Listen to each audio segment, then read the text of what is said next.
بسم اللہ الرحمن الرحیم نحمدہ ونصلی علی رسولہ الکریم وعلی آلہ واصحابہ اجمعین۔ السلام علیکم ورحمۃ اللہ وبرکاتہ۔ آپ سب کے علم میں ہے کہ ربیع الاول کی آمد ہے۔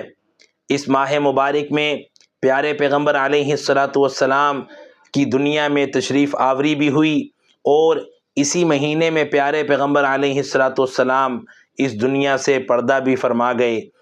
پیارے پیغمبر علیہ الصلاۃ والسلام کی دنیا میں آمد یہ پوری انسانیت کے لیے ایک بہت بڑا اللہ تعالیٰ کا انعام ہے۔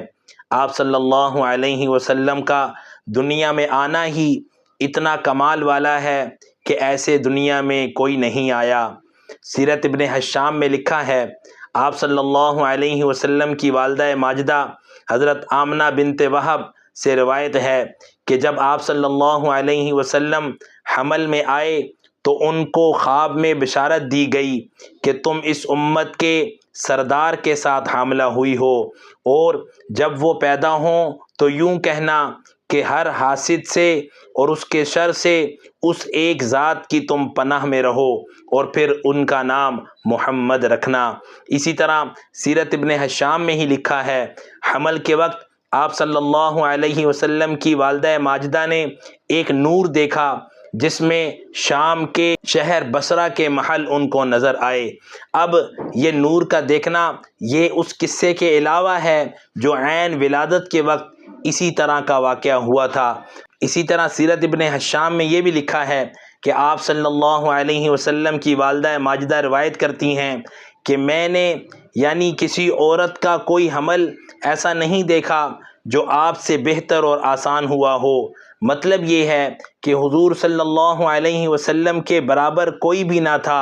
اس عبارت میں برابر ہونے کی بھی نفی ہے، اور تیز کا مطلب یہ ہے کہ مشکل نہ تھا، اور آسان کا مطلب یہ ہے کہ کسی قسم کی کوئی تکلیف، متلی، سستی یا بھوک نہ لگنے وغیرہ کا کوئی بھی عمل نہ تھا۔ یعنی جیسے عام طور پر عام عورتوں کو مختلف معاملات فیس کرنے پڑتے ہیں، آپ صلی اللہ علیہ وسلم کی والدہ ماجدہ کو ایسا کوئی بھی عمل کا سامنا نہیں کرنا پڑا۔ یہ آپ کی خصوصیت تھی۔ اللہ سبحانہ و تعالی اپنے محبوب علیہ الصلاۃ والسلام پر کروڑوں رحمتیں نازل فرمائے، اور ہمیں کثرت سے آپ علیہ الصلاۃ والسلام پر درود پڑھنے کی توفیق عطا فرمائے۔ اللہم صلی علی محمد افضل صلواتک۔ آپ بھی پیارے پیغمبر علیہ الصلاۃ والسلام سے محبت اور عقیدت کا اظہار کرتے ہوئے درود شریف پڑھیں بھی، اور صلی اللہ علیہ وسلم کمنٹ سیکشن میں ضرور لکھیں۔